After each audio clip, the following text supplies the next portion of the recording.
You've joined the Salady Mania podcast. I'm your co-host, Nadine Sue, and thank you for being here for episode 1. By my side, I have our sound engineer, Mark Mondoy, and ladies and gents, here is your host, Benson Sue. Hey. Hey, Mark, how are you? Good. You guys ready to do this? This is our first episode with guests. Are you guys nervous? I was born ready. I don't know about that. I was not born ready, but I'm good. I'm not nervous at all. Okay. I'm excited. Okay. Mark, what do you think? I wasn't nervous until you brought it up, but now I'm kind of nervous.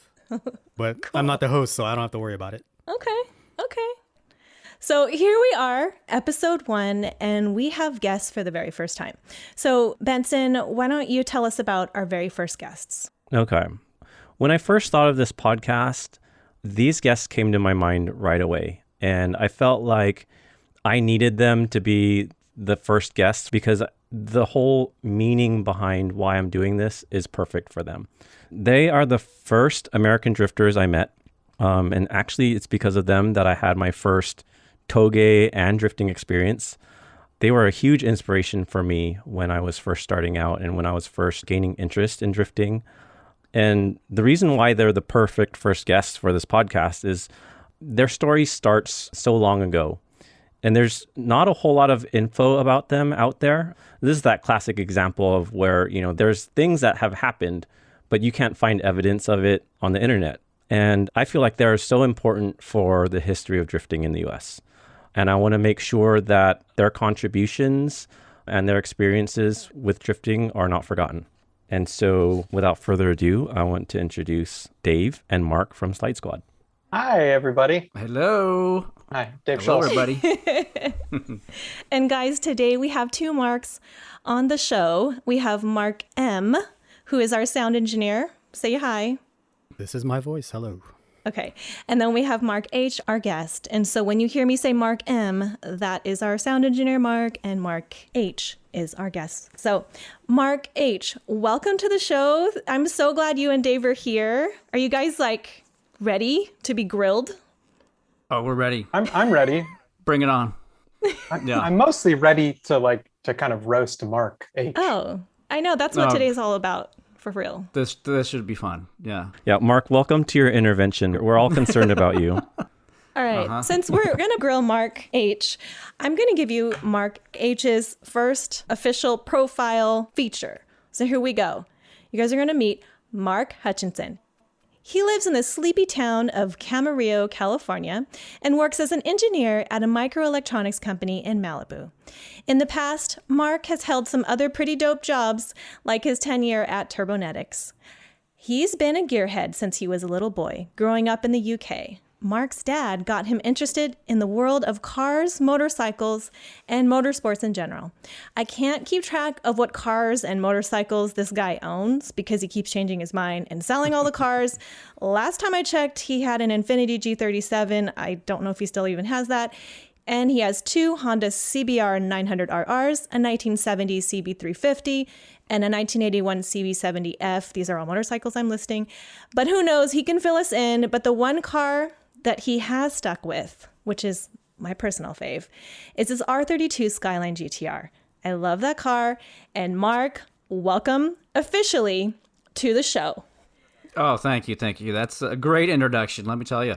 Well, I just want to say thank you guys, first of all, because I can't think of anyone else better to do this whole podcast series.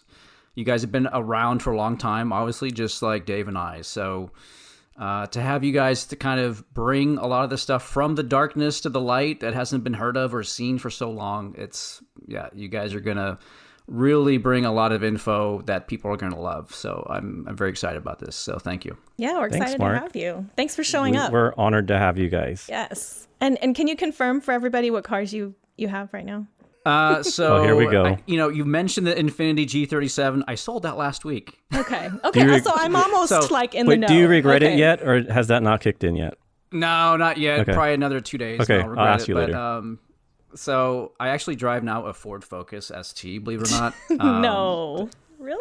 Yeah. So kind of, I inherited it from my late father. So that's why So I had the Skyline, as you know. That's my baby. I have 5 motorcycles, so it's a little too much. I have no room in the garage. You got to do that kind of matrix thing to kind of move around inside the garage to make sure you can get around things without knocking them over. But I'm just a gearhead. What can I say? Yeah. But I have an RC51, which is a big V-twin Honda, and all the other bikes that you listed as well. So that's the one you left out. So you're pretty current. Okay. So thank you. All right. You did a great job. Got it. All right, guys. And now we're going to meet Dave Scholz officially. Dave Scholz is married with one son, whose name is Sebastian. He's 2 years old, and a dog, Senny, who's 13 years old. And he lives in Los Angeles, California. He works at a top global law firm, creating visuals and strategies for trial and litigation. Dave follows Formula One, MotoGP, sports car racing, and vintage racing.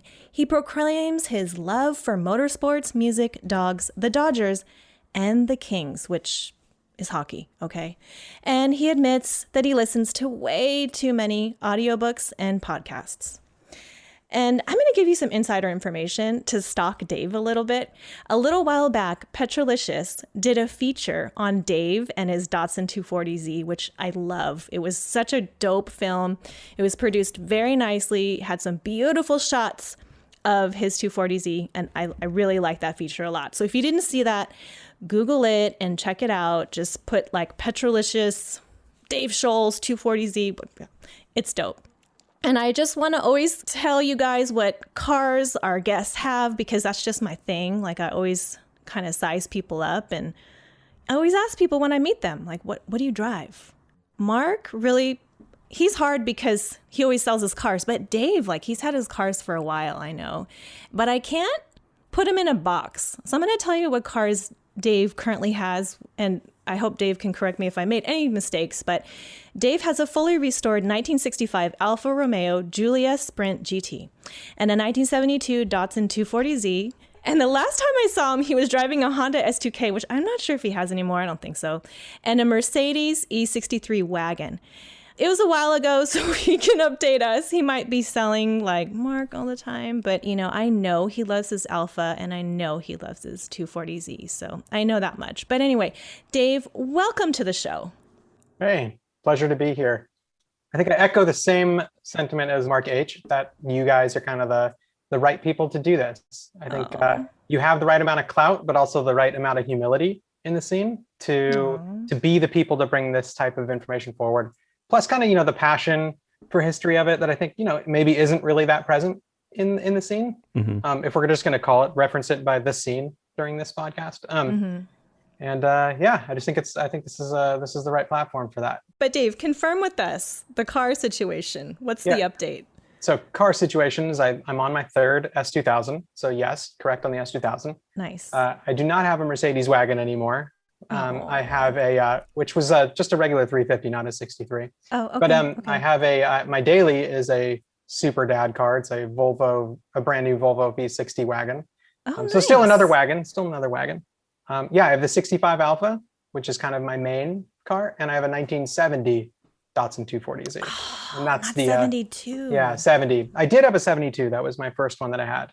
The black one. The black one, yeah. But the 1970 is So the Alpha and the Z, I think, are kind of are my two little passion cars. And then S2000 is obviously, clearly, I just love that chassis since I've had them now for same here for a dozen years plus. So yep, that's gonna go in my car collection once we get a bigger garage for sure.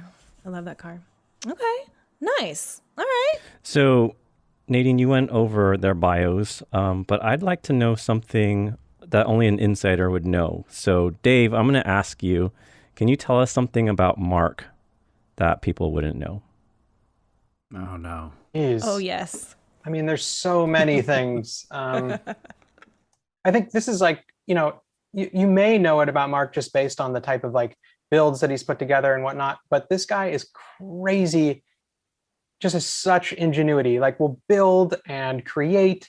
And that's like always been kind of the main thing since we're the beginning of being friends, was kind of that this was the guy who could always like make things happen, could find the right thing, could put something together, could figure it out for us. It was I think that type of skill set was really important, especially early on in drifting too, when you had to kind of make everything up. And I mean, you'll hear more about, I'm sure, with what Mark did early on in the scene too, with his cars. But yeah, I think that might be a thing that people might just see, oh, here's a guy clicked and ordered. Not at all. So yeah, I totally agree with that, because I've never been good at working on my car. And Mark has always been such a good friend that he was cool with me calling him, asking him like all these dumb questions about like, well, how do I do this on my car? Or Mark, I think I broke this, what do I do to check it out? And he'd always have the answer no matter what. Yeah, I could always rely on Mark to definitely steer me in the right direction with stuff. Right.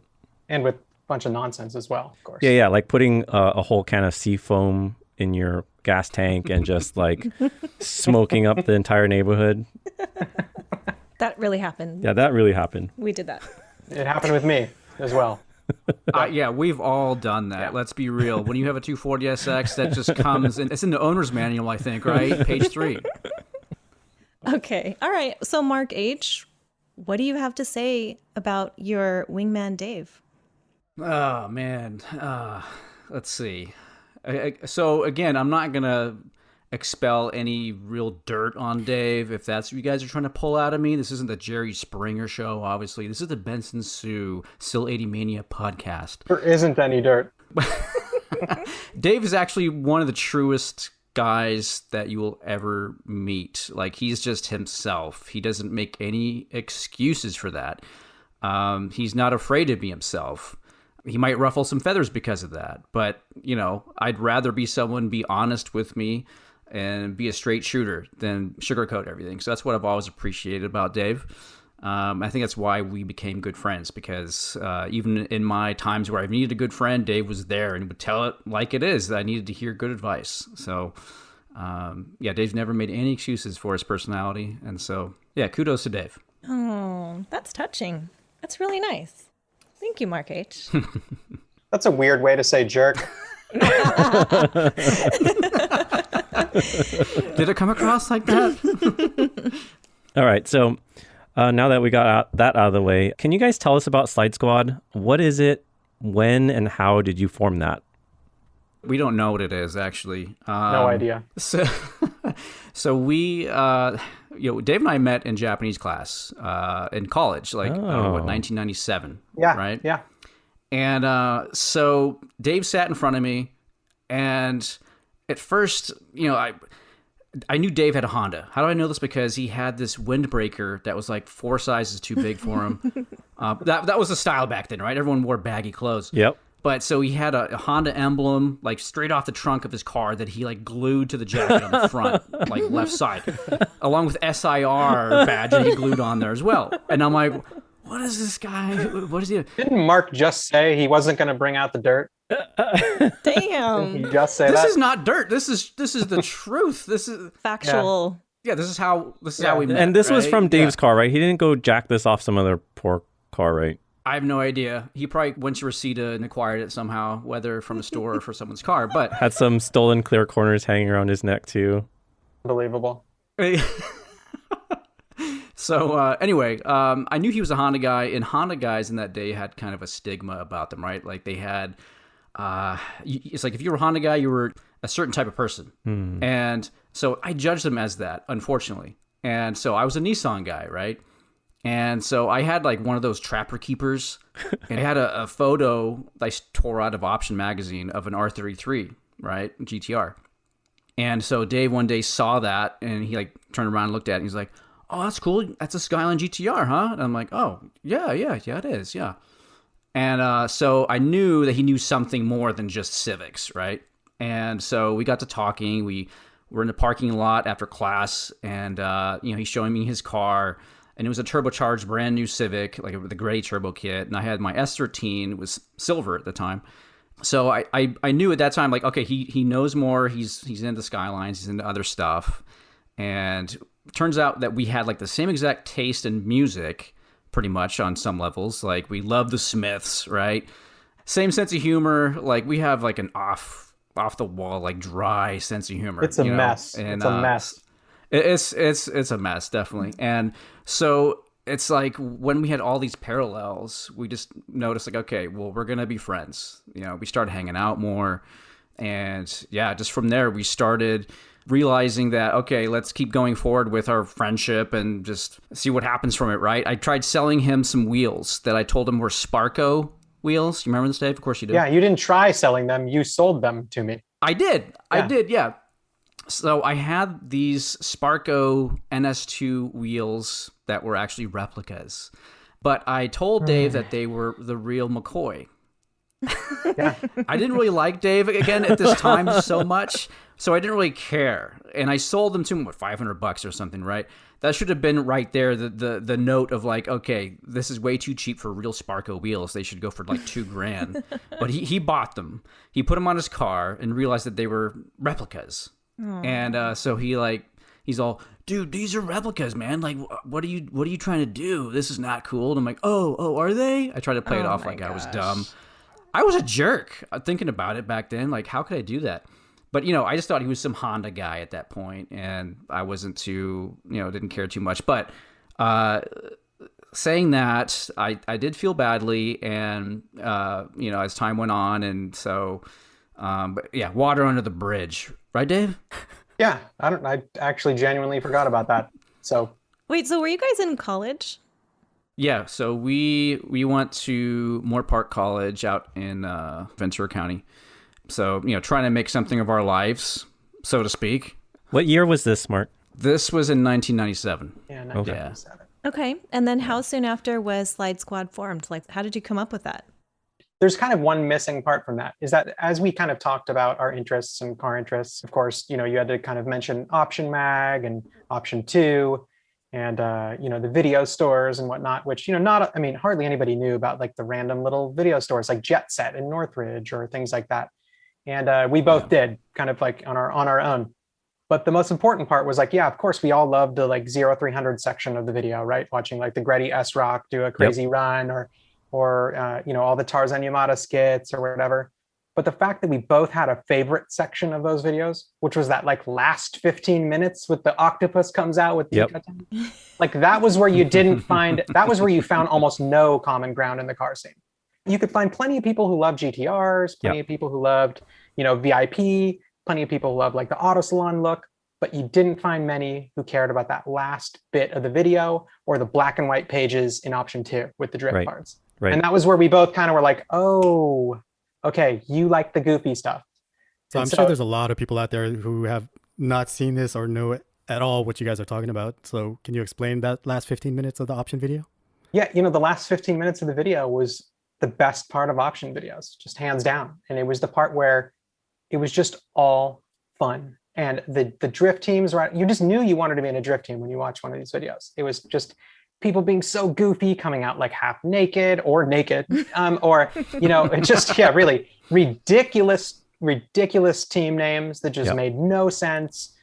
They'd come out screaming and jumping and climbing on their cars. And it was hilarious and it was great. And just the camaraderie of that and the grassroots of that scene compared to the rest of the things you were seeing, it was just super attractive. It just looked so fun and so chaotic. And it just, any way you could be a part of that was kind of what we thought. We thought, well, look, this aesthetic, this vibe, like how the heck can we get this here? And even though we weren't really drifting per se, we'll get into that with me. I had a Honda. And I knew I wasn't drifting either, but I think we really liked the idea of that. We said, okay, we should have a team at least. We should at least try this. Let's just do a team. And I think we threw it around for a while. I think, Mark suggested the name. I think we thought that it kind of had that same sound. Yeah. What was the original name? I think we went straight with Slide Squad. I don't think we had anything in between. No, Dave. I remember this. This was in the bonus room of your parents' house, and we're trying to figure out this name at like 2 a.m. And I think Conan O'Brien was on or something, and we were talking about Slide Magician. Oh, that's kind of cool, but what else is there? Or just Slide Magic? Just throwing out names that kind of sound almost Japanese, kind of cool. And then I said, well, about Slide Squad. And it was kind of simple, right? But it's kind of, and it just stuck. It just kind of, we went with that. Nice. I like it. And Dave, as you were talking about how you found that common ground with Mark and how you really enjoyed the silliness of it all and how everyone was having fun, as you said that, all these light bulbs started turning on for me, because since the beginning, since I've met you guys, and throughout the entire time I've known you guys have always championed that idea that drifting is ridiculous, it's silly, and it should be about fun. And, no matter what happened with drifting in the US, when it came to, us learning how to do it and competing when option came, or like famous drivers from Japan came to the US, or when we started doing Formula D, you guys have always said that, and your message has always been consistent. And I don't know, I think that's really cool for me to realize when that moment happened for you guys. Yeah, I mean, I think ridiculous is definitely the right term. I mean, if you were following drifting then, I mean, it was just so different, and it really was only that. I mean, there was a lot of skill involved, obviously, and I always felt very self-conscious because I had a Honda, and I knew I was not really drifting, and I had to tell everybody that. I'm like, this is not drifting, stop. But that's the thing, like that part, like the machine portion of it, didn't get in the way of how much you can enjoy the chaos and ridiculousness of it. If anything, I was able to kind of like be more ridiculous. Yeah. So it was kind of like I became a caricature of what drifting was. I mean, that's what made it so fun to me. Can you kind of describe what automotive culture was like when you first started to try and drift? Because as far as I know, there was no drifting when you guys were trying to do that. Maybe in Hawaii with Alex Pfeiffer, but before him, as far as I know, there was nothing. There wasn't room for the interest that we had. There certainly wasn't like an outlet for it, right? There was nowhere to like share that with others. There was no place to like do drifting or like, do the fun associated to drifting, right? They're like sharing the passion for that. The scene was, I guess we're kind of leaving something out about Mark and myself, is that I think there was probably a few months before the whole drift thing where we were at the import drags. We drag raced both of our cars. So we both did that first. I mean, we were at why can't I remember the names of those now? What were they called? Battle of the Imports. I think I met you both at Battle of the Imports. Yeah. So Battle of the Imports. That had to have been. Yep. So we were doing that. I mean, we were doing it at the same time because there wasn't another place to go and kind of do anything really, right? So what else were we going to do? Yeah, those were the big organized events back then that, again, a lot of Honda guys, built their cars to try to compete in, right? And you were no exception to that, and competed, and your car was really fast. But that was not our bread and butter. We knew that it was just something fun to do on the side, I think. So let me set the stage here for everything. We're talking about the mid to late 90s, and the car scene in SoCal was pretty much either drag racing or the import show scene. And I would say people took things a lot more seriously. So when you talk about things like having a sense of humor and being ridiculous, I would say that's something that wasn't a component at all in the scene back then. But Dave, I remember your Civic especially having a style that absolutely had a sense of humor. So could you get into how you came about setting it up the way you did? Yeah, I mean, I think I just kind of like worked with the cards that I was dealt. My dad gave me his old 1990 Civic hatchback, and I just knew right away I was going to break this thing. Just break it. And I mean, just absolutely just destroy this thing. What a bummer. And yeah, seriously, my dad bought it brand new at Gardena Honda, and then I just turned it into a junk car. Was it an SI? No, it was the most base version you could get. Didn't even have air conditioning. Didn't even have a passenger side mirror. Oh, wow. 70 horsepower. 70 horsepower. So VTEC? No VTEC. No VTEC, nothing. We tried to blow the motor before we swapped in a ZC, a twin cam motor. We put cereal in the engine, all this stuff. We're running, just nuts and bolts, staples, whatever lying around the garage. Just dumped it in the valve cover and just revved that thing down up a hill. Didn't even start smoking. Going as fast as we could. Didn't even smoke. No, I remember Mark and I that night before we put in the engine, actually feeling genuinely bad for the engine. We felt bad for the car. But the idea was, so my dad gave me this car, and I had seen Hatakeyama, the FF drift guy in Japan, him and another team member who actually I don't know the team member's name, but there were two of them, and they both had camouflage EFs, and they were on the cover of the drift magazines then, and maybe one time they were on the cover. The rest of it, they were like a little tiny speck in the pages. But I had that car, and I was like, well, you know what? I can kind of do the fun of this style. So I went to like an Army surplus store and bought like real camouflage paint. Like these weren't just like weird Krylon colors. Like I went and bought the real stuff from Army surplus and painted the car, found a set of like 13-inch, mesh wheels to put on, like, all the things to kind of fit that style. And of course, just like any good drift car, I had to have a graveyard in the back with Louis Anderson's grave and John Candy. Yeah, just like any, just really, the wet drift car didn't have a scale graveyard in the back, right? So I just had to do that. And the upholstery on the inside, instead of carpeting, I had put AstroTurf. Yep. I had emptied out a CC lemon can, a Japanese soda drink, and put my boost gauge in there. So a Greddy boost gauge was inside of a CC lemon can. Squash air freshener and the Broadway mirror and a little like digital tachometer that I bought from like one of the, the Japanese, from Fizz, the company that used to make like all the like cup holders. It was this awesome digital tachometer. I had all the great stuff of that era in there, and actually had it for a very short time before I then started going to Japan. So it was a very short time I had that car like that. Speaking of your cemetery setup in there, I remember the next phase of the cemetery was that you were going to have a water ride in your back of the car. Can you tell us about that? Oh yeah, this was, I really, really wanted to do this. I wanted to make the back of the car be a pirate ship ride, like a real pirate ship ride that you could get in. It would just obviously go only like 2 feet in water, but you would fill the back of the car with water. It'd be too heavy, so you'd have to empty it when you got to places. But yeah, it would go around one curve, and what it would do at the beginning, it would be like daylight and fun. And once you made that 180, then it would be like lightning and thunder and like a skull and crossbones. I just thought, if you're going to be ridiculous, there was no way you were going to be more ridiculous than having an actual water ride in the back of your car.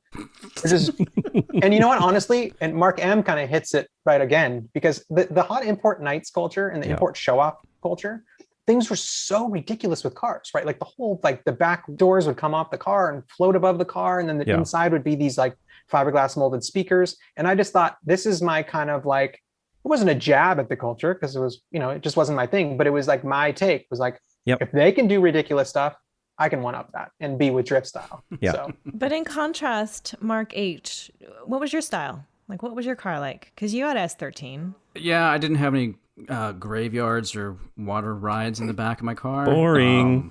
I mean, I know.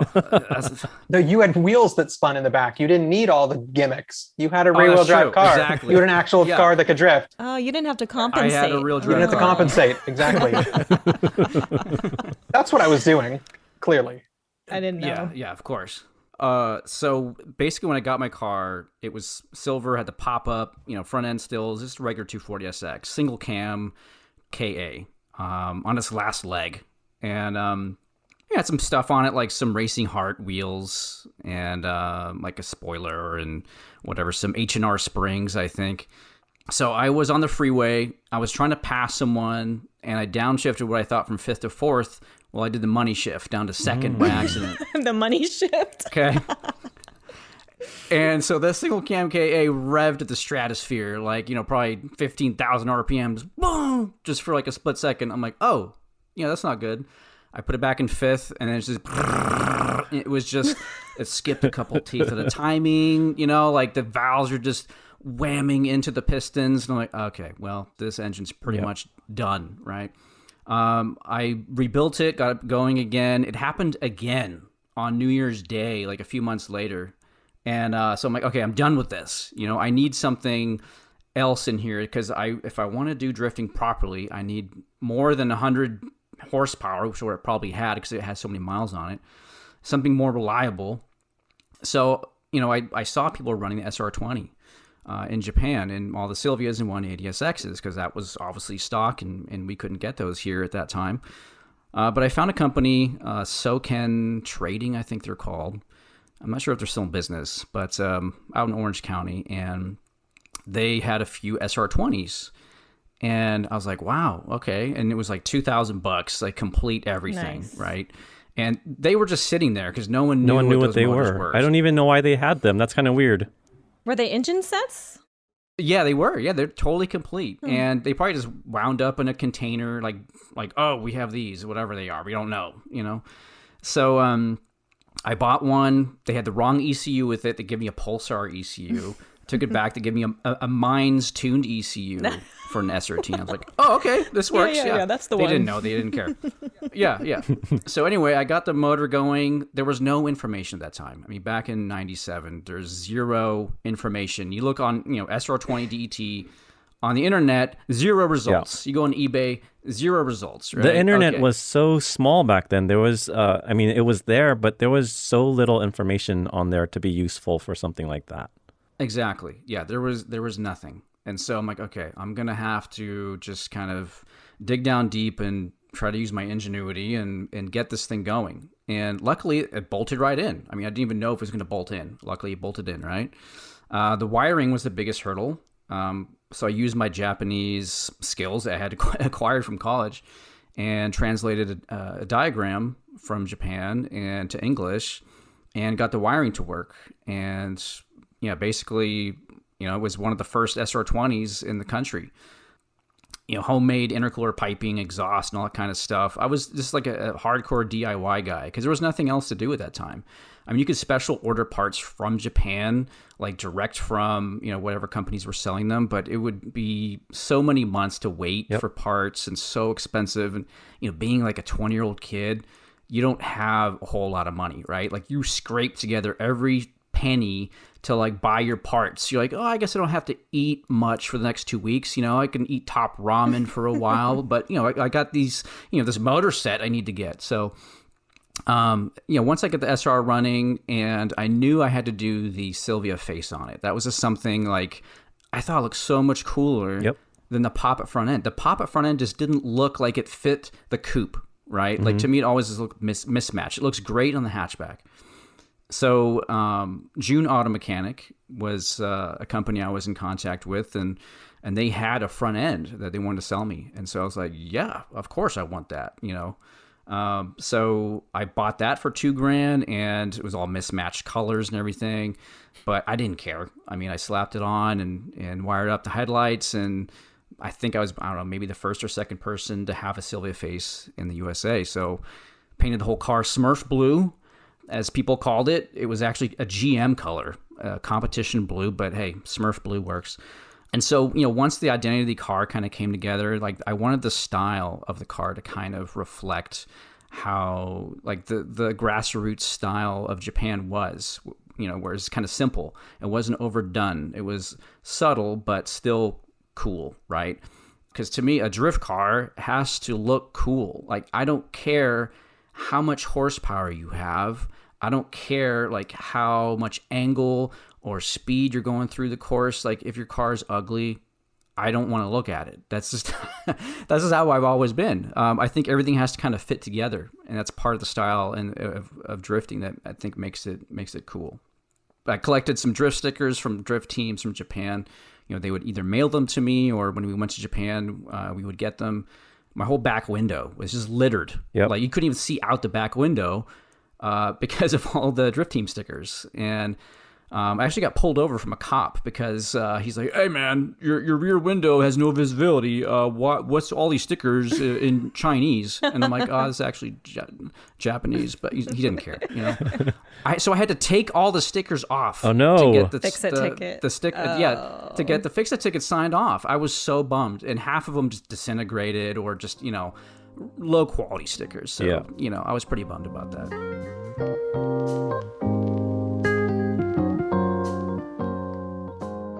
And now let's take some time out to thank this episode's sponsor. Thrash Racing is an Osaka, Japan-based company which started in 1996, and it is distributed right here in Northern California. They sell racing seats, apparel, decorative products, and other interior dress-up parts.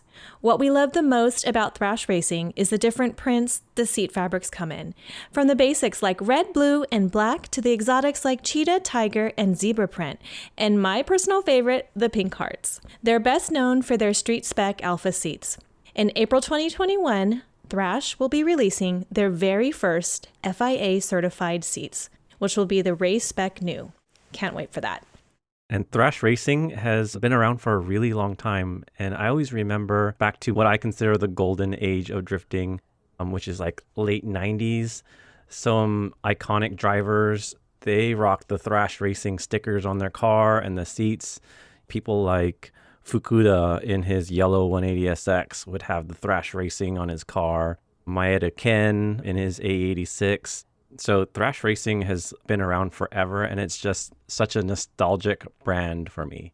And Thrash has provided us with a grab bag of one of their infamous shirts, keychain, stickers, and one of their signature Nobori flags, all of which we'll be giving away over on our Instagram page at Salady Mania.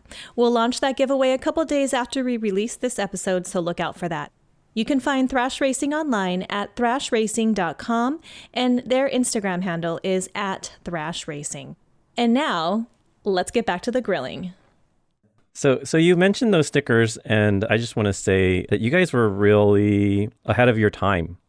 Back then, to do what you guys did, you mentioned you guys went to Japan and you got stickers. During a time when people in the US didn't even know what drifting was, you guys traveled to Japan. You spent time there. You know, you went to tuner shops and you went to tracks and you made relationships with people. There's all these things that you guys did then that I feel like people have only started doing recently. And that's, you know, like, I don't know, 15 years later after you guys did it, if not more. And it's just, it's really cool that you guys were able to do all of that stuff, that you guys were aware and were passionate enough to do these things before people even knew about any of it. Well, you know, that's another kind of piece as we kind of like jump from like, what was your car about and whatnot. What led us kind of further down that path was, you know, we thought, oh, we'll make a website and we'll share kind of the style of what Slide Squad's about and what drift teams are about. And this is before we had all of our stickers. The reason we got the stickers is from the website.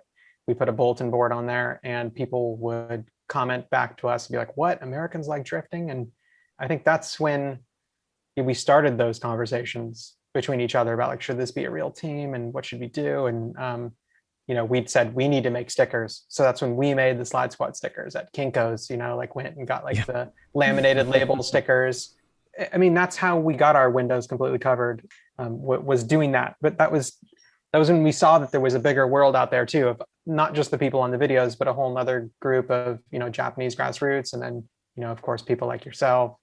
Yeah, that's kind of, I mean, I think that's the piece that kind of like really pushed us towards being way more into drifting. You know, the internet, I mentioned earlier how it felt smaller then, right? In terms of drifting and this kind of culture that we're into. But you guys being able to have like an online presence was huge because it's not like it is now. I just want to give some perspective to people that are listening that to have a website back then, you had to be technically savvy, right? I mean, you don't just sign up for an Instagram account and start posting pictures off your phone. You have to take pictures. You have to know HTML. You have to find a hosting company. You have to find all these technical things were in your way to get there. But you guys were able to get there and you were able to get exposure to a whole other world, right? Of people, Americans, Japanese. I mean, there just wasn't a whole lot of that back then for drifting. And your site was one of the very first that I was aware of that was not in Japanese, which is huge. You know, talking about Trailblazing, you guys did so much that it blows my mind, all the things that you guys were able to do before your time. There's so many little events that could like pepper that time period. But I guess kind of then the first thing you would call it is, you know, Mark and I went to Tokyo Autosalon 1998, January 1998. And we already had our own drift team stickers and all that, but we went on the Turbo Magazine tour where they kind of took you along. And, you know, I think they just kind of dropped us off in the parking lot, to be honest. I don't think it was much of a tour. There was no tour. No. There was no tour. But they, you know, but honestly, when you're like 19, 20 years old and you have no idea what it takes to even get to Japan or get to Tokyo Big Sight or get tickets to the event or, you know, any of that, right? Because again, the websites were bad quality and there was no other way to really find out. You know, I think we saw it in print magazine and we decided to sign up for it and we went. And that opened our eyes to that world was real. I think we spent more time in the parking lot of Autosalon than we did inside. I think we were losing our minds that this was really in front of us, the things that we had been drooling over for so long. It was just super, super, super exciting. And if I can interject, Dave, I'll say that I uploaded on YouTube about a year ago the video that Dave mostly shot from that event, from the parking lot of the Tokyo Autosalon 98 and also inside. It's like a 45-minute long video, so it's definitely worth checking out on YouTube if you look up my username, Mark Slide Squad. We brought our Drift team stickers with us, and we went to the Drift Tengoku booth. And that was our first time we did a real in-person sticker share. And they put it on their board of all the other teams, right? So like there was our sticker right next to K-Style and FNR and all this stuff. We couldn't believe it. It was just like, what? And then they gave us some like Drift Tengoku stickers and some other teams, and we got some, maybe it was Rough World, whatever we wound up getting from the booth. That was like crazy exciting, because at that point, the only stickers we had on our car was if you were lucky enough to get the issue of option that had the like sticker inserts. Oh my, and you were so scared to stick the stickers because you were like, these are the only ones. I still have unused insert sheets from an option magazine from 96, 97. Me too. Same. But yeah, so we just had the option 2 sticker or the like drifter in car sticker or whatever it was. So when we started getting real ones like that, I think it was pretty awesome. Were you guys brave enough to use your Japanese then, or?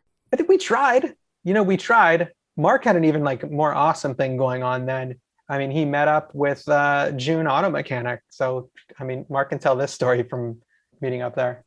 Yeah, so it was kind of two things I went to Japan for. So that was the auto salon, but also I was in contact, like I said earlier, with June Auto Mechanic. So Junichi Tanaka, he's the guy who founded June Auto Mechanic. So if you guys don't know who June Auto Mechanic is, they're one of the premier like tuning companies in Japan, mostly for Skylines, R32 through 34. Also do some Civic stuff, which if you old guys remember, like they brought cars over here for the Battle of the Imports. They had the Super Lemon Sylvia S14 they brought, had like 800 horsepower. They brought their R33 GTR out here, which is a Bonneville like high-speed run car. They also drag raced it as well. And also they had like a Super Lemon EK Civic. So they had kind of their name they were trying to establish in America. And they made like the highest quality parts, super expensive. But I always had an affliction for them because I always knew these guys like just knew what they were doing. They were committed, they were passionate, and no BS, right? And plus the cars look cool, I thought. So anyway, one day on their website, I saw they were hiring and they wanted to train someone and then bring them back out here to California to help start their U.S. location. And I was like, this is a dream job for me. So I emailed Junichi Tanaka and I told him, I'd like to work for him. And he said, cool, yeah, come out here and we'll do a job interview. So when I was out there for the auto salon, he said, okay, yeah, we'll pick you up tomorrow from the hotel and we'll do a job interview. Okay, sounds good. So he picks me up. He's in his like brand new, V12 S-Class Mercedes, super fancy with his wife. And I was hoping he would pick me up in one of the demo cars. I'm like, this is a nice car and all, but I want to be like in a 1,000 horsepower GTR, But unfortunately, it was snowing, so he said he would have done that, but not too good conditions for a 1,000 horsepower car. So anyway, he's okay. Well, let's do the job interview. We'll go to lunch. And I didn't know what a job interview, like Japanese style, was at that time. I figured it'd be like American style, where it's like a half hour, an hour, they spend with you and talk with your experience and that kind of thing. Well, I guess in Japan it's a little bit different. So took me to lunch and straight away he orders like 4 beers. And I'm like, okay, this is interesting. And he orders all this food and we're just kind of like chatting like we're buddies, and I'm with my limited Japanese skills. And so he keeps ordering more beer and sake. And, I'm like 3 sheets to the wind after like 45 minutes. I'm trying to hold myself together the best I can to come across as being professional, remembering my Japanese. I'm just like, yeah, I know what I'm doing, with cars, sure. And so anyway, he must have liked me because he took me on a tour for all 3 of his factories after that. So he went to the tuning shop where they tune all the cars. He took me to the aero shop where they sell a bunch of aero parts. And then the main factory, which is like the machine shop where they make like all their camshafts and pistons and rods and just build full motors. And so I'm like, this is awesome. I was in JDM nerd heaven, essentially. So long story short is he took me on a tour of his house. Took me to dinner again. It was an all-day affair. Wow. And I was like, when can I leave? Like, I didn't want to. You're an employee but now. Like, I just didn't Yeah. I didn't know. He said, okay, well, I want you to work for me, and you'll come to Japan. I'll get you an apartment. You work for me for about 6 months with training, how to build engines and tune cars, and then you'll go back to America. But you need to talk to the American investor. Okay, no problem. So I came back to America, and I met with the American investor, and I knew this guy. I knew him beforehand. And, oh, wow. What are the odds? But unfortunately, this guy, when I met with him, he said, well, we can't hire you because, you don't have your engineering degree yet from college, so why don't you come back in a couple years? Okay. And then I found out the next day he hired his best friend who knew nothing about cars. So once they opened the June USA location, essentially, like, they didn't do too well. This guy was blowing up cars on the dyno left and right. And they weren't around long. No, like, I think less than a year, and they were gone. Yeah. And not to mention, American kids, like, at that time, didn't have, again, much money. They can't spend 20 grand on a June-built motor, So it was kind of wrong timing, I think, for everything. But it was fun to be a part of the whole process and be considered to work there. That's awesome. I mean, and right there, you can see the difference between Mark and I. Mark was on a job interview there, and I'm out like trading stickers and being goofy. So it just was like, there was definitely two sides to Slide Squad. Well, so while we're on the subject of trips to Japan, Dave, you went on a trip that I feel really changed a lot for not only yourself, but me. Because you were able to bring back some stuff for me and like send back a lot of cool videos. And, I think you know what trip I'm referring to. You were there for like a couple of weeks, right? Yeah. So it was a lot of different trips. I don't know if you still have something more to lead in with that. No. I just want you to tell me about your experiences there, because you did so many cool things that I don't think people realize. Yeah. So, it started off actually on that same trip where we went to Tokyo Auto Salon.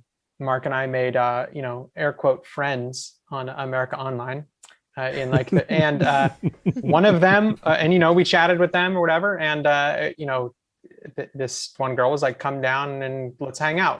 I'm going to show you some cool stuff in Kobe. And I'm like, gosh, Kobe seems far. Oh, well, dude, she sends a freaking Shinkansen ticket, bullet train ticket to the hotel. And I'm like, what? I guess I should do it. She's like, oh yeah, you'll be back home tomorrow. I'm like, all right, fine, let's go. It doesn't take long. I get down there, we go to dinner. I see all these cars driving through the parking lot. It's like, JZX 100 Chaser that I've seen on the cover of like Battle Magazine. I see like all these like teams going up, and I'm like kind of losing it a little. And I'm like, you've got to be kidding me. Like, this is, again, you've never seen this culture in America. Right. You've never seen it anywhere. You've just seen it in like, not even in the regular option videos did you really see that. You kind of had to get the weird videos. Yeah. Like the ones that were just like home VHS. Yep. Like The Drift was one of them.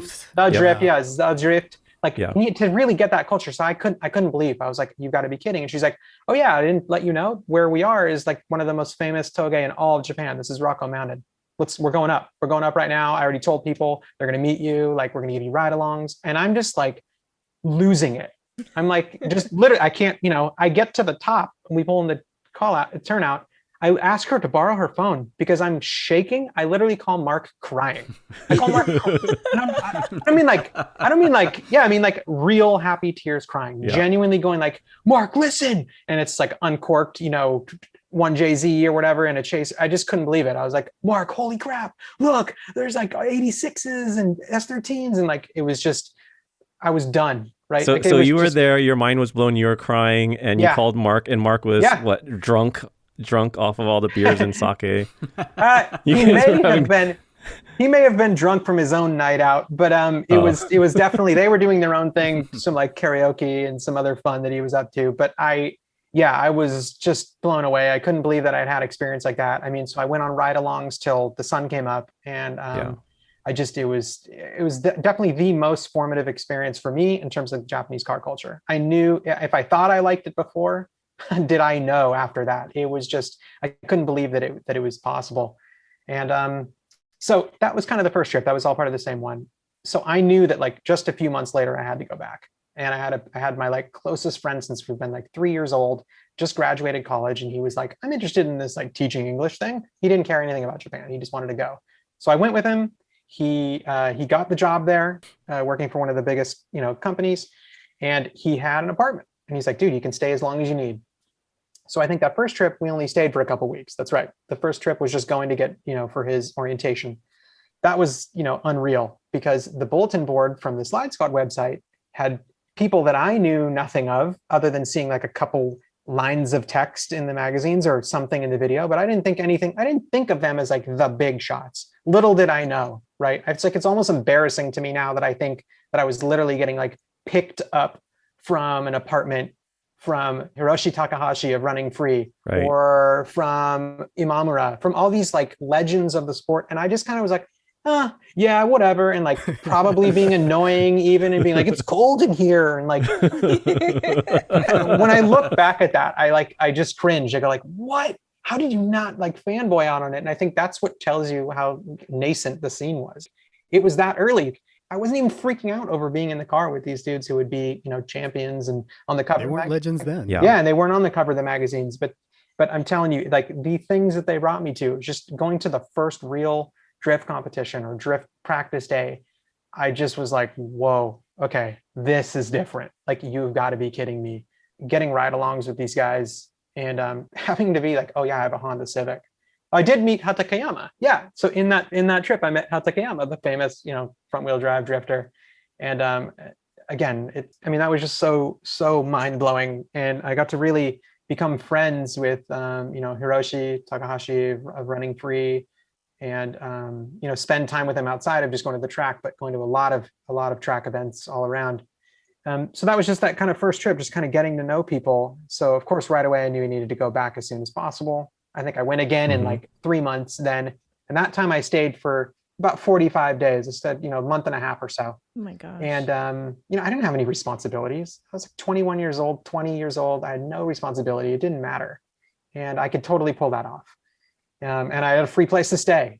And I had people like Benson who needed car parts. And it turns out they were really cheap in Japan. I could just barely mark them up. I was not savvy enough for this. I really could have done much better than I did for myself. You were really nice, and you sold me stuff for the same price that you paid for. I did for you. Yeah. So you thought. Yeah. You were no, really for nice. A few people, I really did. Good thing I was a Mark then. Yeah, huh? yeah. That's the thing. Was it fake? And I still hooked Mark up with the real deal. Still gave Mark the real stuff. But Dave, I remember I was with Benson, and Benson was like, babe, I got to show you this video that Dave showed me. And it was your video of, I think you were with Hiroshi of Running Free, right? And his, gosh, what car was he driving? And 86. He was eating a bowl of rice. Yep. Can you tell us about the story? This is an insider video, and I hope we have that video somewhere. We do. But can you tell us about this iconic video of Hiroshi? Yeah. There's a lot of really good ones. If it's not the, I know Benson. I know Benson said no cussing on this podcast. I don't know how we can get through this video without. It's fine. You know what I mean? You have a permit. I think the most famous of the Hiroshi videos was, he really, really, really, and it became actually his like trademark. If you look at Hiroshi now, he's selling stickers that say this. Driving down. A bunch of cars were in his way, and he really liked showing off that he had learned English from Hey Ma'am Drift Team, from like the real original Americans. Let's just give them credit where it's due. That's clearly, that's Hey Ma'am.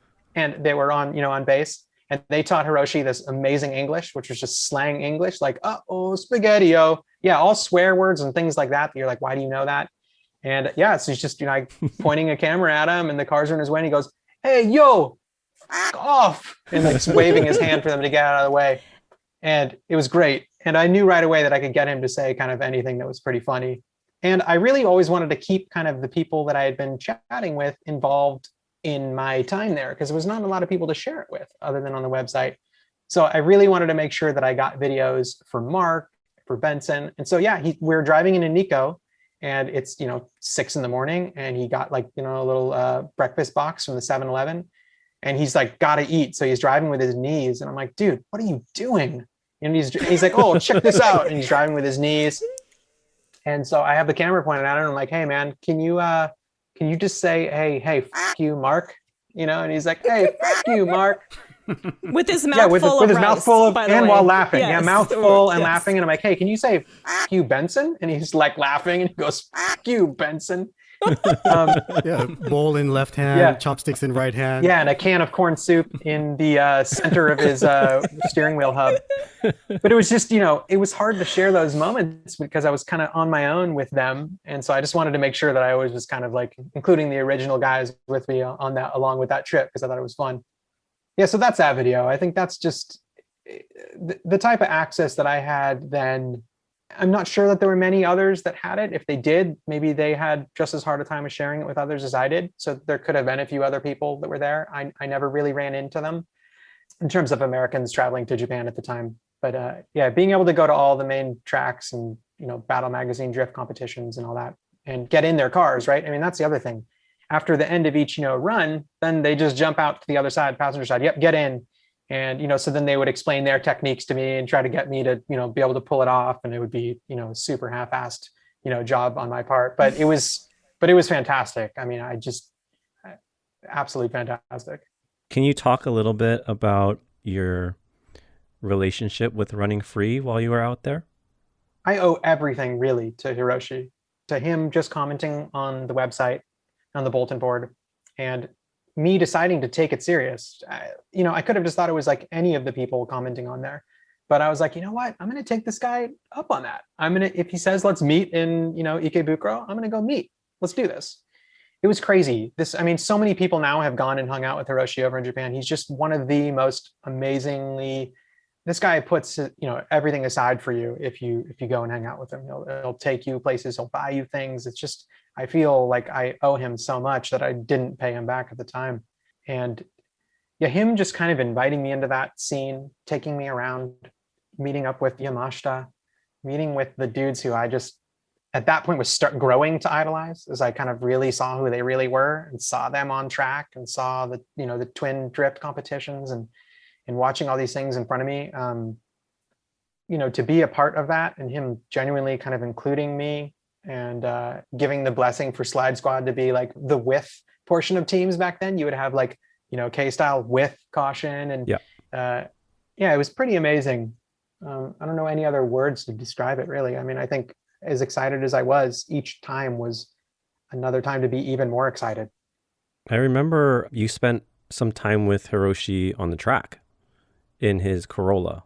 Yeah, a ton of time. And that's what I mean, actually, when I talk about him like bringing me in, was not only did we get to drive to the track together, which was awesome because he would tell me to drive the horrible freeways. And so I got to drive his car there, which was already cool enough. But yeah, going to the track and just taking me to all the different tracks and riding shotgun with him everywhere. It was just unreal because this guy's style is absolutely brutal, right? Just brutal, brutal old school drifter. As good as they get really for that style, honestly. And he's still doing it today. And he's looking better than ever. Yeah, he's improved. Yeah, everything's getting better, just like anybody who, hones a skill like that. Yeah, to be with him while he was still, young and just aggressive and just so chaotic. It was unreal. And it was some of the best times I've ever had really in my life. But he also took you under his wing, right? And he was teaching you and testing you sometimes. Yeah, I mean, a little bit. Yeah, it was, obviously, I mean, I was no good, right? So it was kind of like going to Ebisu.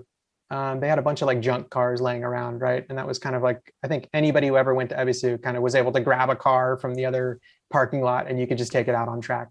Yeah, and he would just kind of show me the techniques. And also the other drivers that were around him would hop in the car with me and do the same thing.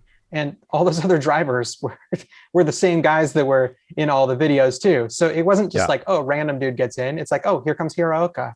He's getting in the car. Oh, here comes Kumakubo. Oh, he's getting it. Oh, it's Asamoto. Okay. It was all of the legends were just all hanging out, just cruising around. There was, no reason to be big shots about it. Nobody was a big shot. There was no such thing as a big shot. So they ended up giving you a full running free banner, right? Yeah. I think they gave us a couple of those banners. Yeah, I think they did. Yeah. Oh, damn. Gosh, where is it? Like a team banner. Yeah, I mean, not a Tomodachi sticker. Yeah, it was a full. Where you just give it to your friends. It was a full team banner. And I would say that it was like just generous and kind of. I wouldn't say that it was like you're genuinely in running free. Although he, I think I think maybe it was given to me with that tone, that like, here you go. But we certainly weren't in running free, it was fun to say that way. I think maybe if it came across that way, maybe it was slightly embellished that was the case. Got it. But he did. I mean, and along with like giving me, the parts off of his car, a chin spoiler from his 86. Oh, yeah. I had bought an 86 at the time that I thought I was going to build into a car. And I had, his chin spoiler from his early option videos, which is this kind of like weird purple metallic, I came back in the airport. This is, pre 9/11. Right, this is no joke. I came back on a Korean Airlines flight with a roll cage, Watanabes. I'm not kidding. I showed up at the airport and they looked at me like, you have got to be kidding me. And it was one of the Toge friends brought me there, Hiro. He drove me there in a safari van, and it was loaded with a roll cage, wheels, long champs, front spoiler, rear spoiler, all kinds of parts for people, parts for Benson, parts for Mark. Bumpers. I had the full bumpers. You've got to be kidding. I forgot about that. And so I brought an 86 on a plane. And it only cost. You had to leave some of the parts there though at the airport because so I had to leave. I had to leave a few small bits there, but for the most part, they did actually let me take almost all of it on the plane. It was the equivalent of about $300 to have same day shipping from Tokyo. I mean, like you just can't beat that. Hand shipping. It was pretty amazing, and had to have a friend pick me up in like a large vehicle so we could stuff it all in. Nice. But yeah, I mean those early days, I mean, really to be able to share those images with people, to be able to know how enough to make the website, to sort the pages, to kind of keep a little like running blog of sorts on there and upload really low quality videos and, describe what was happening that day. Be like, this was Okegawa circuit. Here's what was going on. It was, Good Line factory shop day. Like, here's the track day, or here's Battle Magazine drift competition at Nico, day 1. And then I would go back for day 2, post all the things from day 2, and get, really close and personal with the cars and take pictures. And there was kind of nobody other than Option Magazine or Drift magazines that had those photos up at all. So even the Japanese drift teams were commenting to me like, oh, they were excited to see the coverage because there wasn't even a lot of internet coverage there. So, right. Yeah. I always remember Japan was always kind of behind the times when it came to internet technology. So, they'd have websites, but the images were always like super low quality. They were very bad at, web design and all of that stuff. And so, I totally forgot what you had going was so much more cutting edge than what they had. Yeah, I mean, I still had to scan real photos. I took real photos. Yeah. I did have a digital camera. It was really low quality. So I would say the majority of the pictures that were good that I had grabbed were from a real, 35 millimeter camera. And Dave and Mark, where can we see the videos? Are they still around, the videos that you took in Japan? Gosh, I kind of just like for fun in like a pandemic night had decided to make like an Instagram for Slide Squad Drift Team, and thought, I might post up some of the old videos and pictures. I think maybe this will give me a little more, maybe some motivation to dig up some of the old ones that I have there. But yeah, you posted lots of stuff. I mean, man, it's been blowing up. There's at least like 4. Yeah, at least 4 on there. I just don't have the originals to some of them, but I also have a lot of things that I never ever digitized. I must have 3 or 4 little high 8, video cassettes that I've never done anything with. Some snow drifting with all Team K style, and I never saw those. Oh, and little K cars, they were drifting. Yeah. Well, no, we were in 86s. There was a whole group of 86s with the snow tires. Yeah. Oh, that's right. It sounds like you guys need to write a book and publish all this stuff. This is pretty cool. Does anybody care about this stuff? I think they care, and they're listening right now and wondering, when's your book going to come out? But it's really important for me to kind of emphasize that, these weren't like my accomplishments. These were just others' accomplishments that I was just privileged enough to be there to view. It's still history. Yeah, it's the history, but I always feel a little odd about it because it wasn't like I didn't do the cool thing. I was just there to witness the cool thing being done. I don't know if I was always like right place at the right time. Right place at the right time. No, I feel like you guys were doing both. I mean, you were capturing the moment, but you were also paving the way for us. Don't you realize that? Like, that's why you guys are on the podcast, man, because you guys are trailblazing it. Yeah, without what you guys were doing, so many people wouldn't have been exposed to all of that stuff. Not everyone could go to a little Japanese video store and pick up, an option video or even one of those like little home videos or bootleg videos. If you're in like Kentucky or something, good luck. If you want to pick up a Drift Tengoku magazine, I don't think that's going to happen. But, with you guys being on the internet and shining a light on all that cool stuff, a lot of us wouldn't have been inspired. Yeah, not only that, like I said before, bringing that culture, that sense of humor, like being ridiculous and not taking it seriously is something that was not in abundance in SoCal in that time. So not only just bringing the information, the photos, the videos, bringing that sense of humor and having fun with it all is really what was part of the impact that you guys brought.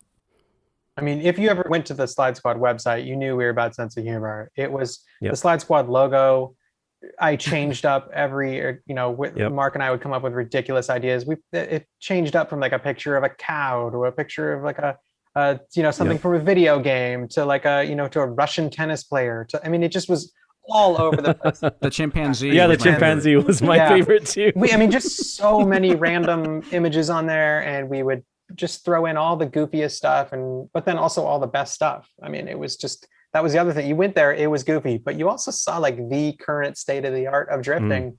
And the amount of people that, we met and spoke to through the website was just kind of unreal.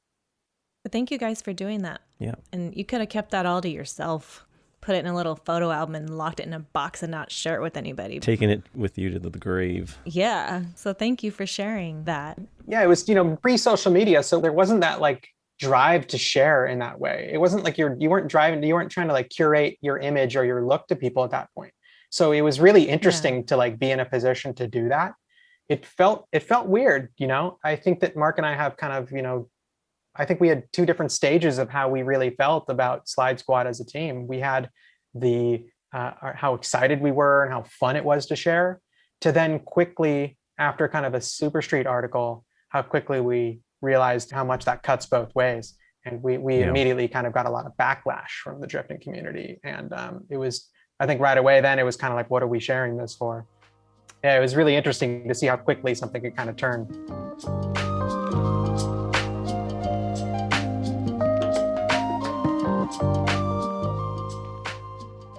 Okay, so Dave, you mentioned a little bit about that Super Street article. Can you give us a little context on how that article came about, what the environment was like when it came out, and that backlash that you alluded to? Yeah, to continue that thought, it was really important that drifting wasn't about like Mark and myself at all. It was about like just sharing that entire culture. So it wasn't about like kind of clout chasing or looking for sponsors as might be kind of part of what magazine features are today and what sharing was.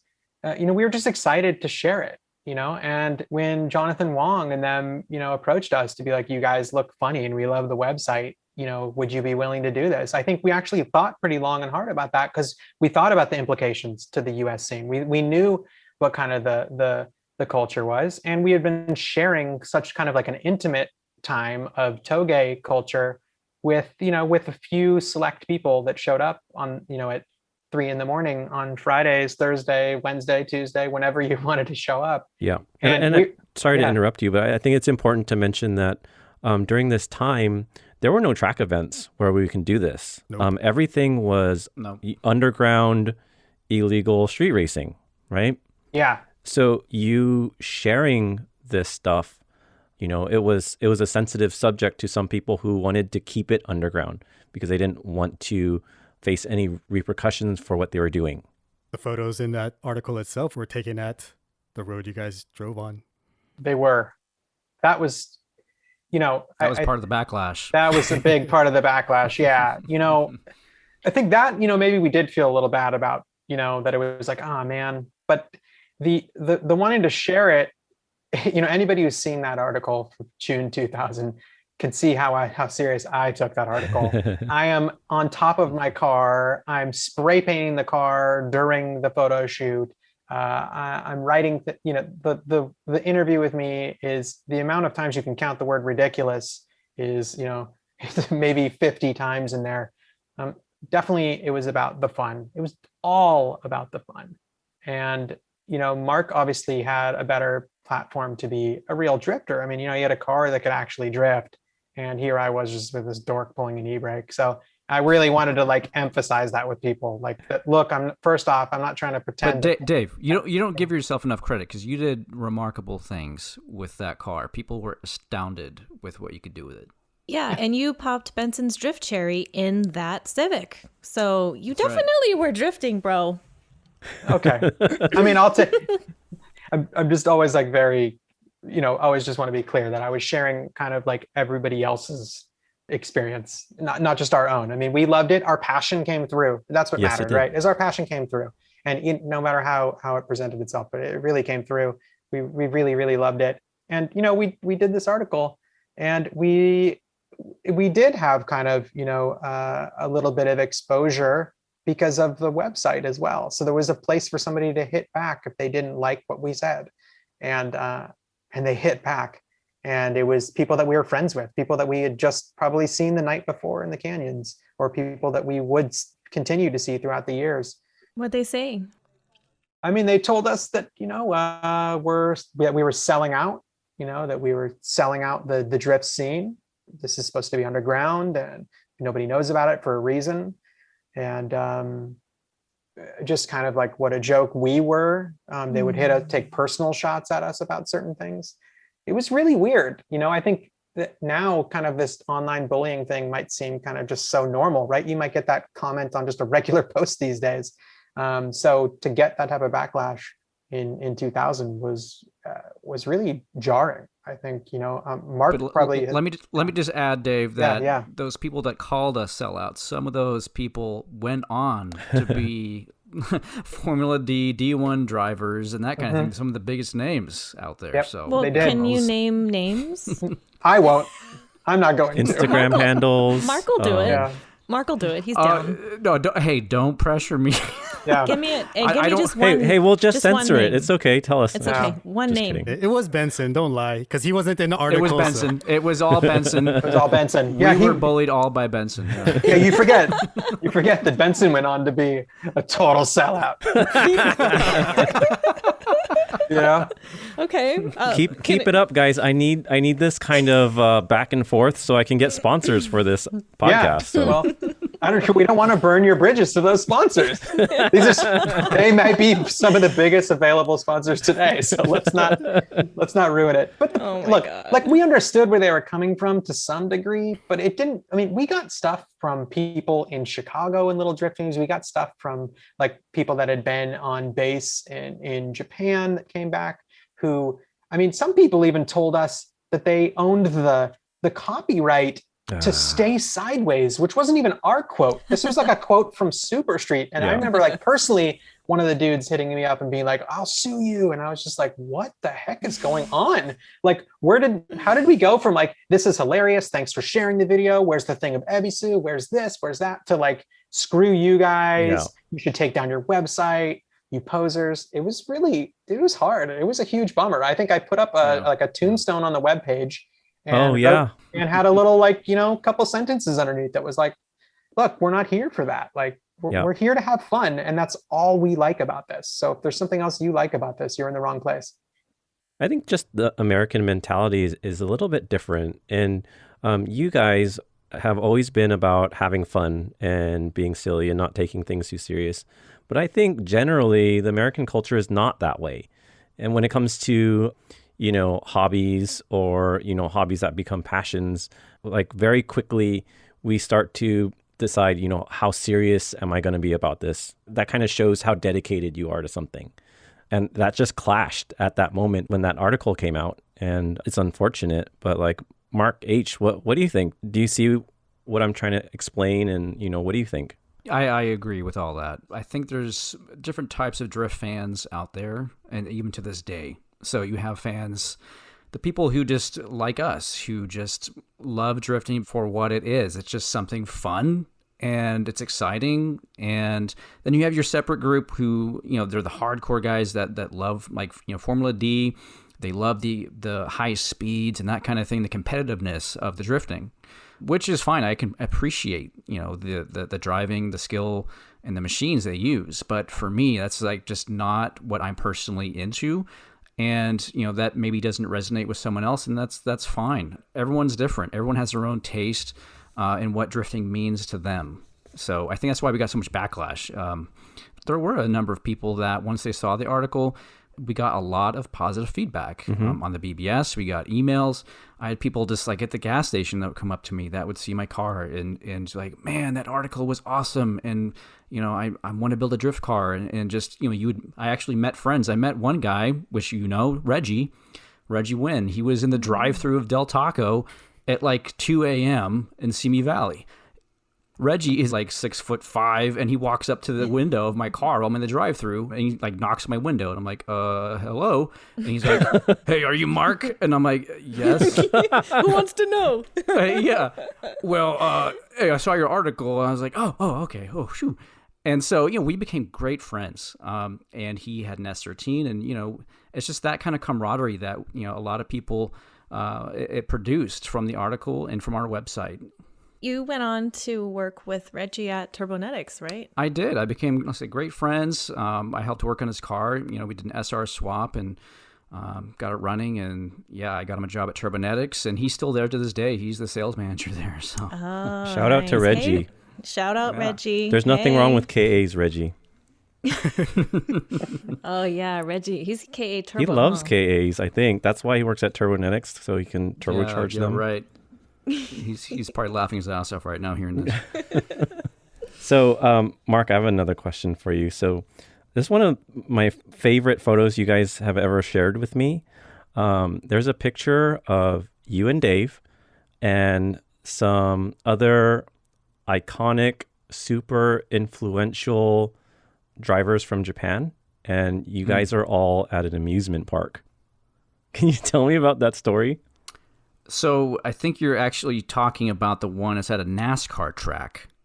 Oh, okay. Yes, it looks like an amusement park. I could totally see how you would see that. So yeah, this was actually a NASCAR event that was being held in Las Vegas back in, I think, 99, I want to say. And so Kumakubo from K-Style, Hiraoka, Ueno, Dart Izumi Jr., there was the whole slew of all the legends, and it turns out that they love NASCAR in Japan, right? Like who would have thunk? So Dave and I had zero interest, but they said, hey, you know, you guys should come out and meet us in Las Vegas for this NASCAR event. It's like, well, let me think. Were they there for like SEMA or? No, why were they there? They just wanted to go see NASCAR. That was it. And were they frequenters of Las Vegas? I don't know. I mean, Kumakubo is kind of a baller. He had like a big room in the Bellagio and stuff, and everyone was there. Like he had money, right? I mean, the guy had a zoo and a full racetrack, so of course he's got some coin. But anyway, so it turns out my roommate, she had won NASCAR tickets on the radio. Like you call her number 18, you know? And she won these tickets, and she's like, hey, do you want these tickets? And I'm like, well, this is kind of weird. It lines up with my friends asking. So, okay, yeah, sure, I'll take them. So Dave and I went to Vegas and met up with them, and yeah, they were just so psyched to be at this NASCAR event. They were the only Japanese guys there, you know, spoke pretty much zero English, but they were just like a kid in a candy store, just looking around like, wow, like, look at these cool cars, you know? And so it's just a funny moment in time of like having those legends from Japan there, and then with all these like, you know, hardcore NASCAR fans. I mean, it was a fun time. You know, I would never go to a NASCAR event again, probably in my lifetime if you paid me, but it was fun to go with the drift legends, so to speak. So I have to add to that story because Mark's leaving out my absolute favorite part of that story, which is, you know, Mark's S13. We drove that thing all the way out to Vegas. Okay. Oh my gosh. Mm-hmm. And this thing was in the worst condition it had been in at this point. It was bad. It was bad. Warped rotors, the worst alignment you could drive a car. I can't believe you could drive this alignment in this car. And dude, of course, Mark was like, I got to get Hiraoka to drive my car. Are you kidding me? Oh, dude, the like legend of the S13 legend is going to drive my car. And there's a picture of that. There's a famous picture of Hiraoka looking back in the driver's seat. Yep. And I'm telling you, man, that car shook and shimmied, and this dude was so bummed to be driving it, but excited to be driving a left hand. He was just like, Oh man, he was just like, There was that no car was diff in rough. it then, right? It was open diff, wasn't it? It was an open diff. So when he asked me, he's like, "Oh, LSD," and I'm like, "LSD, nigh," which means like no LSD. And he's like, "What?" Like he looked very bummed, yeah. and like he's because he wanted to actually do some drifting. You could tell. We were on the strip of Vegas, right? I mean, probably. It's a great place to drift. Yeah. He was still excited to be driving. Like I said, Dave said a left-hand drive S13 with SR. So Just imagine you had just been watching like Option 2 video or the Battle Magazine competition, and you saw Hiraoka with his like awesome pompadour and a cigarette, and you've been watching this guy going like, this guy rules, and now he's driving your car. Like, we were just sitting there going, this is so awesome. We didn't care that it was NASCAR or what it was. It was just hanging out with those dudes out of setting was so weird. Like, and it was great. It was absolutely great. So your love for drifting is like their love for NASCAR. No, I think it was a fluke. Ooh. It was just a little bit of a fluke that they, if you go to NASCAR in person, it is pretty mind-blowing to watch cars go that fast next to you because there's very little fan safety, especially then. You could be standing right at the fence, and it was just kind of crazy to watch it blow past you. I wonder if this is the origin story to why Kumakubo had an LS in his S14. Oh. Something to think about. American muscle. Didn't even know that. So yeah, well, I wish I didn't know that. But anyway, moving on. Anyway, This question is for Mark H. Can you describe the moment you fell in love with drifting?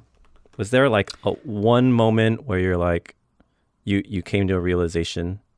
Yeah. So I will say, when I first saw Option magazine from Japan, my friend brought it to college, and just thumbing through it and just looking at all these awesome cars that we don't get here, right? And then seeing on some of these pages them going sideways, and a whole bunch of them together going sideways on a track, like 5 of them right next to each other. And I'm like, what are they doing? I'd never seen anything like that. And instantly I was just hooked on what this was, and like it just attracted me so much. And once I saw the actually in motion in video, that was when I was like, okay, yeah, this is something I want to do, and I actually have a car that can do it. It's not ready for that yet, but I'll get it there. So you had your S13 before you knew about drifting? I did, yeah. I got my S13, I think, well, let's see, at 95, 96, I would say. It was around the same time period. And so, but once I knew that, it was just something that these cars could do, I had no idea, once again. I mean, I had done it like accidentally in my old cars, I had like a Mitsubishi Starion and some Mustang 5.0s that were supercharged with way too much power. It was easy to get sideways, but... Don't you love those stories when you talk about drifting and some guy's like, oh yeah, drifting, I used to do that back in my pickup in, the backfields of... whatever. Did you have to do that accent when you did that? Yeah, I mean, I hear that story so much, and it always sounds like that. Yeah, we've heard it a million times from people. We love it every time. But so you just happened to have an S13? I did. So, it was something I bought because my friend had one, and I just really liked the car. I just thought it looked cool. It handled well.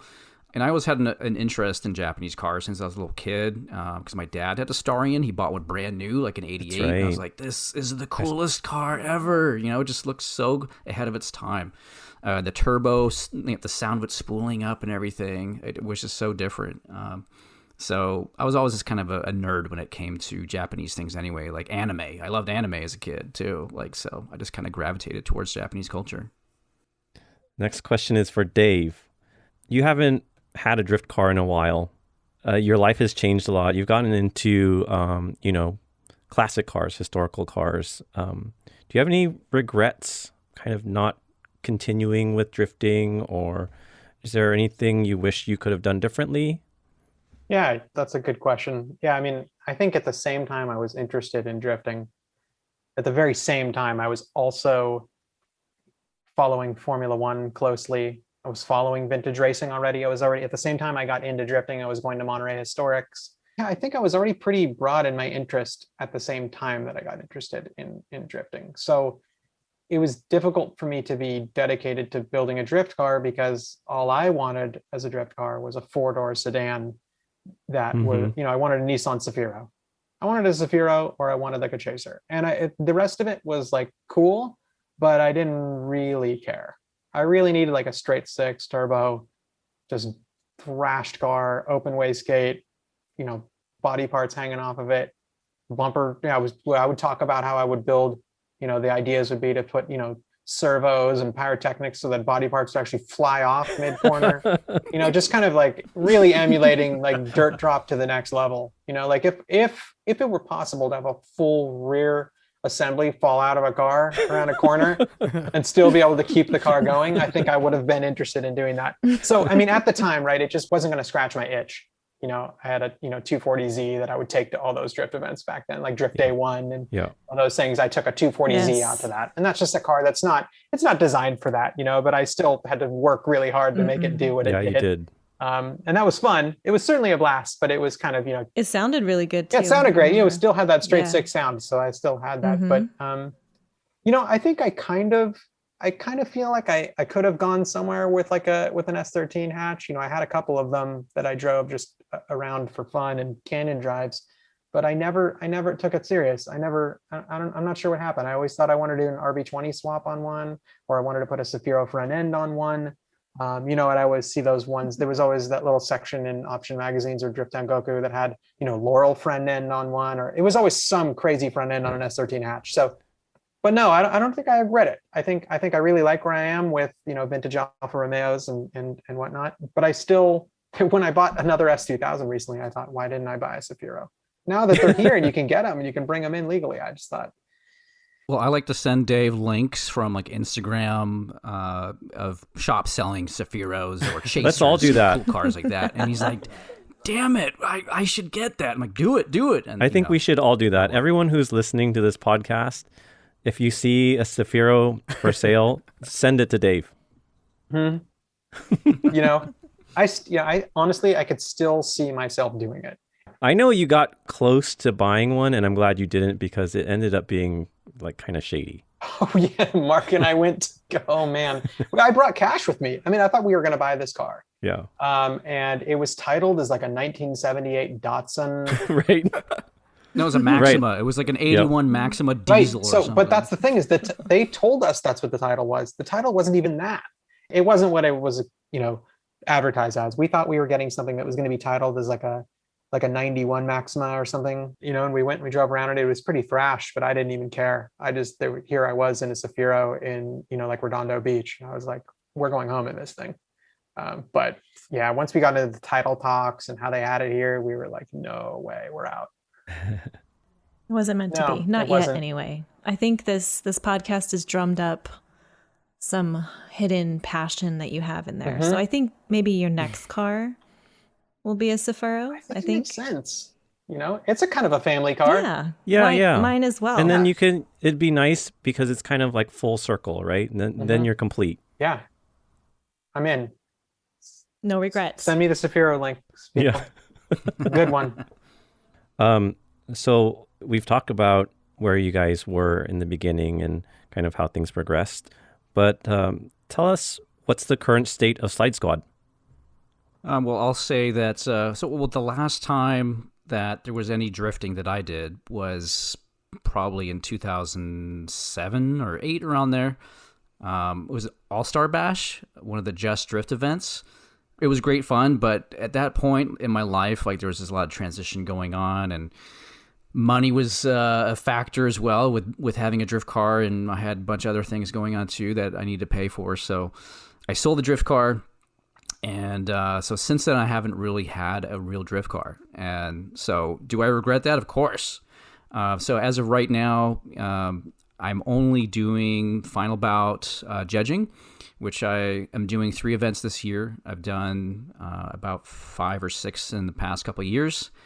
Final Bout, great series of grassroots style Japanese drifting, and they do events all around the country. So that's kind of my spiel of what I do, and still involved in drifting. I'm still happy to be a part of the community somehow, and that Final Bout, it was, I feel honored to be a part of that with them. What about you, Dave? Yeah, I think, kind of my interest or even modest involvement in drifting kind of ended that exact same time. we went to maybe a year before that, we did like a night balcony drift event, and with kind of the same people from All Star Bash. And actually, the car that Mark sold as his last drift car was my S13 hatch that I sold to him to build into a drift car that I was going to build into a drift car. So it's funny that it kind of was, dominoes falling there of drifting, because there was my hopes of building a drift car, then turned into Mark's hope of building a drift car, which he then sold right after finally taking it out after building a drift car. But that's what Mark does. He just sells cars. And he regrets it after. Yeah, goes on to the next car. Yeah. It's called car ADD, okay? So the future of Slide Squad drifting all was on the shoulders of that one S13, and then it got sold.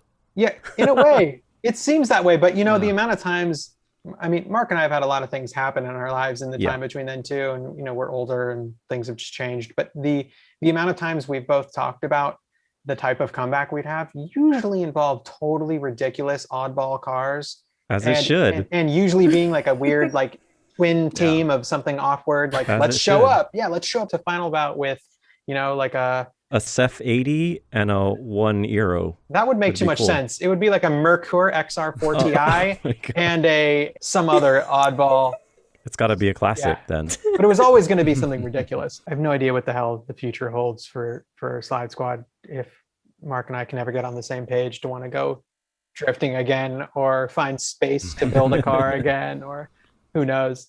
Well, Benson and Nadine, you guys know that once you are our age, like life, there's a lot of stuff that happens. You got you got a job, you got kids, you got things to pay for. It's hard to do what you want to do with the free time that you don't have much of anymore. So that's right. We know it? But we know that our passion and our love for the drifting will never die, and I feel like that's just a lifestyle that we'll always live within, whether it's whether we can drive the cars or we can sit here on the podcast and host our friends who are drifting, or whatever. But I mean, I feel like we're always going to be in it somehow, and I find comfort in that, and that's why the drifting is our lifestyle, and it always will be. I don't know about you, Mark, but I know I will never sell my drift car. It will be in my estate, and I will pass it along to my children. And I think Benson has the same sentiments, and I will never give that up. Well, I mean, have you seen how much our stuff is worth these days? No, it's insane. Doesn't matter. I'm not going to sell it. Nah. But I think with drifting, for me at least, it was always about the relationships that we built and the friendships that we've made, and that always came first, because without friendships, it's not something you go and do by yourself, and it's hard to find joy in that unless you can share it with other people, right? And so we've come a long way since I first met you. We've all grown up. We've done things in our lives, made our careers, and you guys still have that friendship, and you guys still have that bond and that sense of humor, and it's so great to see that. It's so youthful and refreshing, Yeah.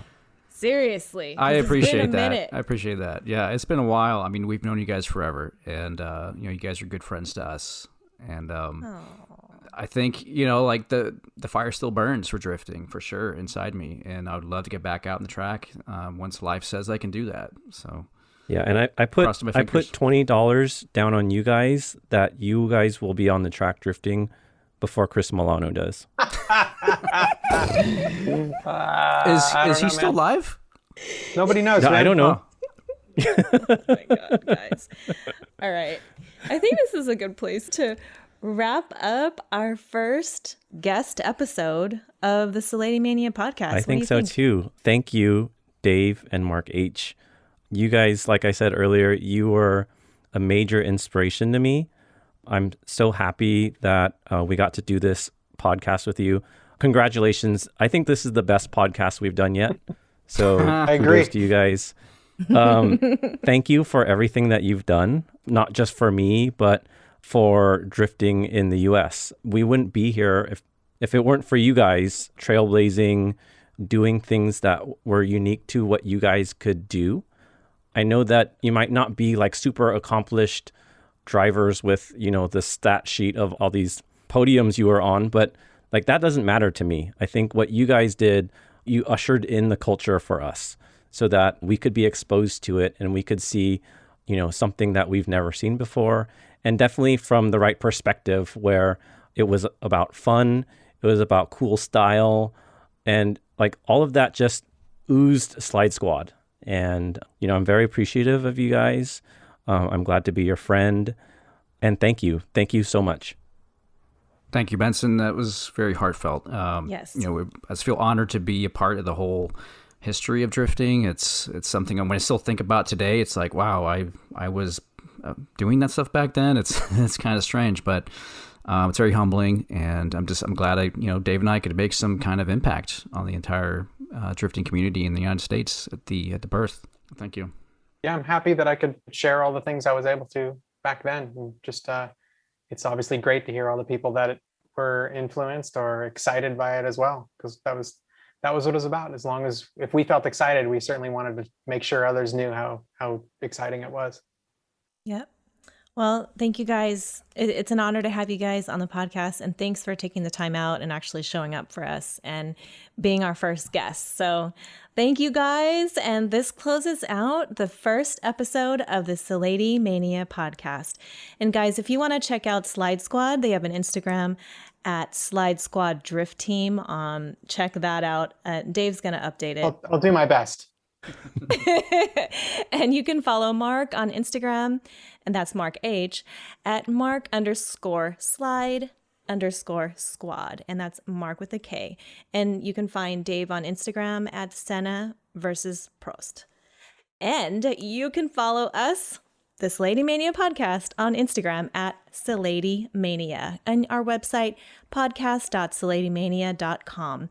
And you can hit up our YouTube channel, and this recording will also be published to our YouTube channel, which is linked in our Instagram and our website. And guys, we have a hotline, and I want to introduce you to that. And I'd love for you to come leave us your questions, comments, and tell us about the first time you fell in love with drifting. If we really like your voicemail, we're going to play it on air in future episodes. And if we end up playing your voicemail, we will send you a Salady Mania podcast sticker. So please make sure to leave us your voicemail, or you can text us. The number is 323-607-6075. 323-607-6075. Leave that message and make sure to leave your details, like your number, and we can text you back if you do win the sticker. And ladies and gentlemen, this closes out the first episode of the Salady Mania podcast, and we'll see you guys in the next one.